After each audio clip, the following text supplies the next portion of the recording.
ಜಮಾಅತೆ ಇಸ್ಲಾಮಿ ಹಿಂದ್ ವತಿಯಿಂದ ನೆರೆಹೊರೆಯವರ ಹಕ್ಕುಗಳ ಕುರಿತು ಅಭಿಯಾನ. ಮಾನ್ವಿ ನಗರದ ಪತ್ರಿಕಾ ಭವನದಲ್ಲಿ ಜಮಾಅತೆ ಇಸ್ಲಾಮಿ ಹಿಂದ್ ಮಾನ್ವಿ ತಾಲೂಕು ಅಧ್ಯಕ್ಷರಾದ ಅಬ್ದುಲ್ ರೆಹಮಾನ್ ನೇತೃತ್ವದಲ್ಲಿ ಪತ್ರಿಕಾಗೋಷ್ಠಿ ನಡೆಸಲಾಯಿತು.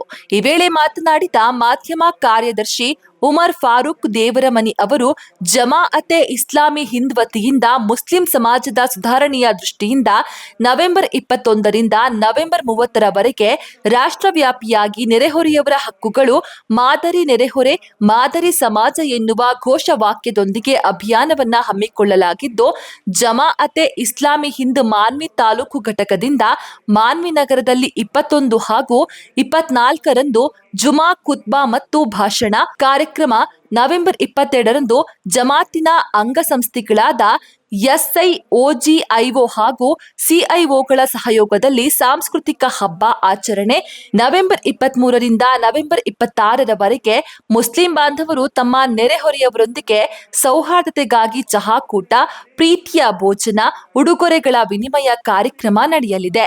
27ರಂದು ಜಮಾತಿನ ಮಹಿಳಾ ವಿಭಾಗದಿಂದ ಮಹಿಳೆಯರಿಗಾಗಿ ವಿಶೇಷ ಸಾಂಸ್ಕೃತಿಕ ದಿನ ಆಚರಣೆ, ನವೆಂಬರ್ 29ರಂದು ಸ್ವಚ್ಛತೆಯ ಕುರಿತು ರ್ಯಾಲಿ ನಡೆಸಲಾಗುವುದು ಎಂದು ತಿಳಿಸಿದ್ರು. ನೆರೆಯವರ ಹಕ್ಕುಗಳ ಬಗ್ಗೆ ವಿಶೇಷವಾದಂತಹ ಒಂದು ತಾಕೀತು ಮಾಡಿದೆ. ಅದೇನಂತಂದ್ರೆ, ಆಪ್ತರಾದ ನೆರೆಯವರೊಂದಿಗೆ, ಅಪರಿಚಿತ ನೆರೆಯವರೊಂದಿಗೆ, ನಿಮ್ಮ ಜೊತೆಗಾರರೊಂದಿಗೆ, ನಿಮ್ಮ ಜೊತೆ ಪ್ರಯಾಣ ಮಾಡಿಯವರೊಂದಿಗೆ ಸೌಜನ್ಯದಿಂದ ವರ್ತಿಸಿ. ಕುರಾನ್ನಲ್ಲಿ ಮತ್ತೆ ಪ್ರವಾದಿ ವಚನಗಳಲ್ಲಿ ಸಹ ಇದೆ, ಅವನು ಮುಸ್ಲಿಂ ಆಗಲಾರ, ಅವನು ಮುಸ್ಲಿಂ ಆಗಲಾರ, ಅವನು ಮುಸ್ಲಿಂ ಆಗಲಾರ ಅಂತ ಪ್ರವಾದಿಯವರು 3 ಸಲ ಹೇಳ್ತಾರೆ. ಯಾರು ಅವನು ಅಂತ ಕೇಳಿದ್ರೆ, ಯಾರು ತನ್ನ ನೆರೆಯವರ ಜೊತೆ ಚೆನ್ನಾಗಿ ವರ್ತಿಸುವುದಿಲ್ಲವೋ, ಚೆನ್ನಾಗಿ ಅವನು ಇರುವುದಿಲ್ಲವೋ, ಅವನು ಮುಸ್ಲಿಂ ಆಗಲಾರ, ಒಬ್ಬ ಸತ್ಯ ವಿಶ್ವಾಸಿ ಆಗಲಾರ ಅಂತ ಹೇಳಲಾಗಿದೆ. ಈ ನಿಟ್ಟಿನಲ್ಲಿ ಜಮಾತ್ ಇಸ್ಲಾಮಿ ಹಿಂದ್ ಈ ಒಂದು ವಿಷಯವನ್ನ ಬಹಳ ಸೀರಿಯಸ್ ಆಗಿ ತಗೊಂಡು ಅದರ ಒಂದು ಅಭಿಯಾನದ ರೂಪದಲ್ಲಿ ಅದು ಕಾರ್ಯಕ್ರಮಗಳನ್ನು ರೂಪಿಸಿದೆ. ವಿಶೇಷವಾಗಿ ಮುಸ್ಲಿಮರಲ್ಲಿ ನೆರೆಯವರ ಹಕ್ಕುಗಳ ಒಂದು ಬಾಧ್ಯತೆಗಳು, ವಿಶೇಷವಾಗಿ ಇಸ್ಲಾಮಿನಲ್ಲಿ ನೆರೆಯವರ ಜೊತೆ ಯಾವ ರೀತಿಯಾಗಿ ಇರ್ಬೇಕಂತ ಕೆಲವೊಂದು ನಿಯಮಗಳನ್ನ, ಕೆಲವೊಂದು ಆಜ್ಞೆಗಳನ್ನ ಕುರಾನ್ನಲ್ಲಿ ಮಾಡಲಾಗಿದೆ. ಅದನ್ನ ಈ ನಿಟ್ಟಿನಲ್ಲಿ ಈ ಒಂದು ಜಾಗೃತಿಯನ್ನ ಮೂಡಿಸುವ ಸ್ಥಳೀಯ ಜಮಾತೆ ಇಸ್ಲಾಂ ಹಿಂದ್ ಹಲವು ಕಾರ್ಯಕ್ರಮಗಳನ್ನ ಅದು ಹಮ್ಮಿಕೊಂಡಿದೆ. ಅದರಲ್ಲಿ ಶುಕ್ರವಾರ ದಿನ ಜುಮಾ ಭಾಷಣಗಳನ್ನ, ಕುಟುಂಬಗಳನ್ನ ಮಾಡಿಸುತ್ತೆ.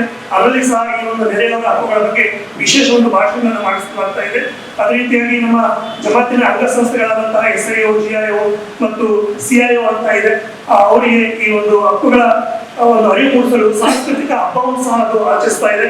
ಜೊತೆಗೆ ನೆರೆಯವರ ಜೊತೆ ಉತ್ತಮ ಬಾಂಧವ್ಯವನ್ನು ಸೃಷ್ಟಿ ಮಾಡುವ ಸಲುವಾಗಿ ನಮ್ಮ ಮುಸ್ಲಿಮರಿಗೆ ಅವರ ಈ ನಮ್ಮ ದೇಶ ಬಾಂಧವರ ಜೊತೆ ಅವರ ಮನೆಯಲ್ಲಿ ಚಹಾಕೂಟಗಳನ್ನು ನಿರ್ಮಿಸುವುದು, ಮನೆಗೆ ಪ್ರೀತಿಯ ಭೋಜನಕ್ಕಾಗಿ ಕರೆಯುವುದು, ಅವರಿಗೆ ಗಿಫ್ಟ್ಗಳನ್ನು ಕೊಟ್ಟು ಅವ್ರ ಜೊತೆ ಒಂದು ಒಳ್ಳೆ ಬಾಂಧವ್ಯವನ್ನು ಸೃಷ್ಟಿ ಮಾಡೋ ಸಲುವಾಗಿ ಅವರಿಗೆ ನಾವು ಒಂದು ಚಟುವಟಿಕೆಗಳನ್ನು ಕೊಡ್ತಾ ಇದ್ದೀವಿ, ಅವರಿಗೆ ಜಾಗೃತಿಯನ್ನ ನಾವು ಮೂಡಿಸ್ತಾ ಇದ್ದೀವಿ.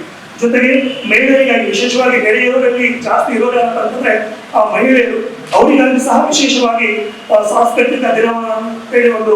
ಈ ಸಂದರ್ಭದಲ್ಲಿ ಜಮಾಅತೆ ಇಸ್ಲಾಮಿ ಹಿಂದ್ ರಾಯಚೂರು ಜಿಲ್ಲಾ ಸಂಚಾಲಕರಾದ ಅಬ್ದುಲ್ ಕರೀಂ ಖಾನ್ ಸಾಬ್, ಮೊಹಮ್ಮದ್ ದಾವೂದ್ ಸಿದ್ದಿಕ್ ಸಾಬ್, MAH ಮುಖೀಂ ಅಬ್ದುಲ್ ರಾಫ್ ಸಾಬ್, ಮಾಧ್ಯಮ ಕಾರ್ಯದರ್ಶಿ ಉಮರ್ ಫಾರೂಕ್ ದೇವರಮನಿ ಇದ್ದರು.